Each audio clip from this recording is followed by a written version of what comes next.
BJP वालों, तुम मेरी सच्चाई का सामना नहीं कर सकते।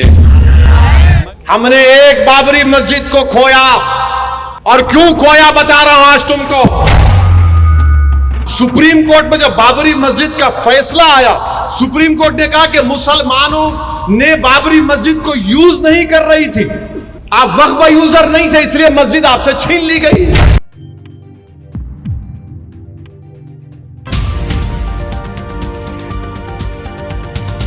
अस्सलामु अलैकुम, आदाब दोस्तों, मैं हूं शम्स सईद और आप देख रहे हैं हर खबर आप तक। दोस्तों, जो खबर आज आपसे साझा करने वाला हूं और शेयर करने वाला हूं वो वक्फ बोर्ड बिल से जुड़ी है। आपको पता है कि लगातार वक्फ बोर्ड को लेकर किस तरह से पूरे हिंदुस्तान में, पूरे देश भर में एक मामला पूरी तरह से सेंसिटिव हो चुका है और मुसलमानों ने QR कोड के ज़रिए लाखों करोड़ों की तादाद में मेल्स भेजे और तमाम तर चीज़ें, और हर मुमकिन सतह पर, हर मुमकिन लेवल पर मुसलमान उसका विरोध कर रहे हैं। लेकिन साथ के साथ आप देख रहे हैं कि किस तरह से चाहे कांग्रेस हो, चाहे दीगर पार्टियां हो, तमाम की तमाम उस पर चुप्पी साधे हुए हैं। सिर्फ एक शख्स है जो दीवानों की तरह पागल होकर जगह जगह पर उसके ताल्लुक़ से मुसलमानों में बेदारी जगाने की कोशिश कर रहा है और रात दिन मुसलमानों को जगाने की कोशिश कर रहा है ख्वाब गफलत से। लेकिन मुसलमान हैं कि उठने का और जागने का नाम नहीं ले रहे हैं। इसी तरह का उनका एक ताज़ा तरीन बयान आया है। आपको बता दें कि उन्होंने एक प्रोग्राम को खिताब करते हुए मुसलमानों से जागने की, मुसलमानों को ख्वाब गफलत से बेदार होने की अपील की है और वक्फ बोर्ड बिल की जो बारीकियां हैं उनको जगह जगह जाकर समझा रहे हैं, जिसके बाद बीजेपी उन पर लगातार ये आरोप भी लगा रही है कि किस तरह से वो मुसलमानों को भड़काने की कोशिश कर रहे हैं। ऐसा बीजेपी का कहना है। उनका एक ताज़ा तरीन आज का जो वीडियो है जो वायरल हो रहा है, जिसको लेकर बीजेपी उन पर जो कटाक्ष कर रही है और उन पर निशाना साध रही है कि मुसलमानों को भड़काने की कोशिश कर रहा है। जिस तरह जिन बातों को लेकर वो ऐसी जी बात कर रहे हैं, आप उनको देखिए, सुनिए और समझिए कि क्या वो भड़काने की बात कर रहे हैं, क्या वो तथ्य और सबूतों के साथ बात कर रहे हैं या मुसलमानों को सिर्फ बेवजह और फजूल बातों में उलझाने की कोशिश कर रहे हैं। इसका अंदाज़ा आप इस वीडियो को देखिए और समझिए और ख़ुद कीजिए। हमारे मुल्क में एक कानून बना रहे हैं, कोशिश कर रहे हैं कि वक्फ की जायदाद हमसे छीन ली जाए। मैं बार बार कह रहा हूं, बीजेपी वाले बोलते पूरे मुल्क में ओवैसी जाकर लोगों को उकसारा, उन्हें ही बोल रहा मस्जिदें छीन लेंगे, दरगाह छीन लेंगे, कब्रस्तान छीन लेंगे, ईदगाह छीन लेंगे, जमीनात छीन लेंगे। बीजेपी वालों,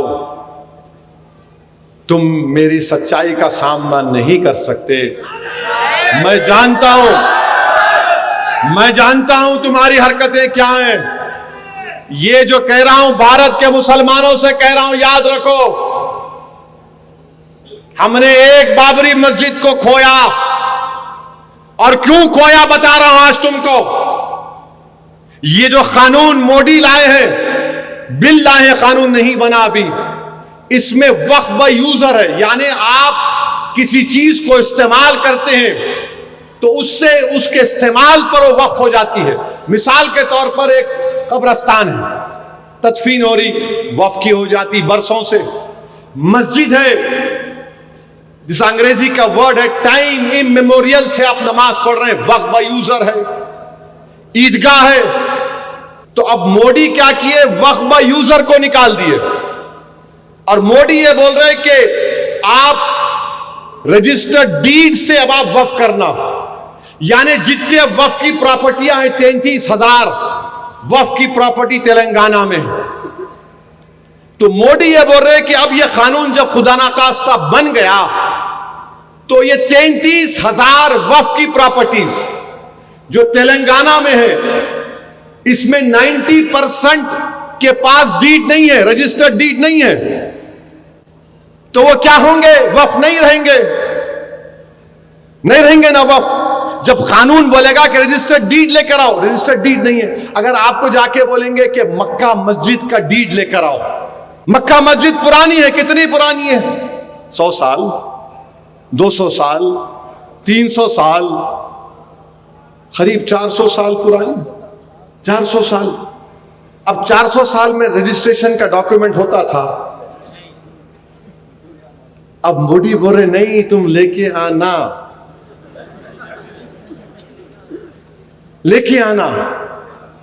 तो गई हमारी मस्जिद, जाती नहीं जाती। वक्फ यूजर खत्म हुआ तो गया ना।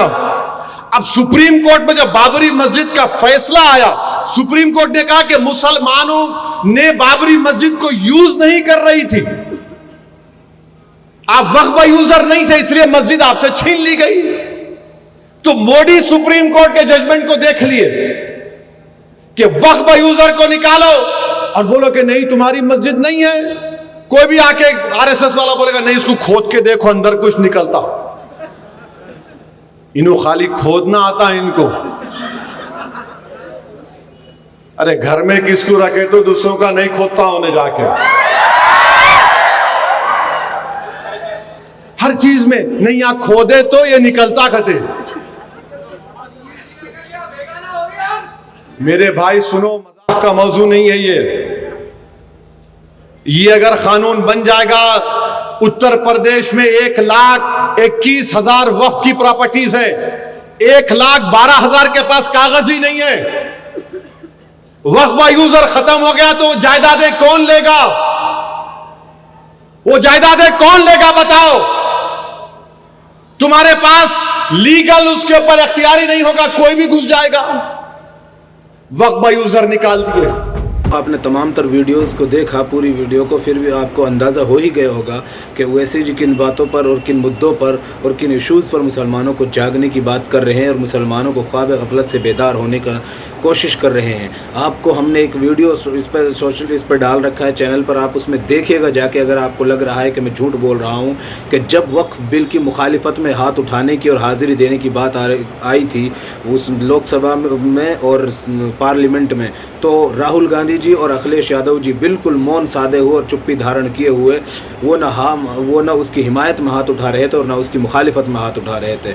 इससे साफ पता चलता है दोस्तों, आपको देखा होगा कि किस तरह से एक आवाज़ सबके लिए उठानी चाहिए, क्योंकि सबकी वोट मिलती है नेताओं को। मैं किसी एक समुदाय पर कटाक्ष नहीं कर रहा हूँ, लेकिन आपने देखा होगा पिछले दिनों एक मंगेश यादव का एक इनकाउंटर हुआ जिसको बताया जा रहा है कि फर्जी इनकाउंटर हुआ। आज से पहले कितने मुसलमानों के फर्जी इनकाउंटर तकरीबन बीजेपी कार्यकाल में इस तरह के आरोप के जो उन पर फर्जी इनकाउंटर का आरोप जैसे इसमें लग रहे हैं, बहुत सारों पर लगे हैं, लेकिन उनको इसलिए ठंडे बस्ते में वो पर्दे दबा दिए गए और ठंडे बस्ते में डाल दिए गए क्योंकि उनके लिए इन्हीं नेताओं ने जो आपकी वोटों पर राजनीति करते हैं कभी आवाज़ नहीं उठाई।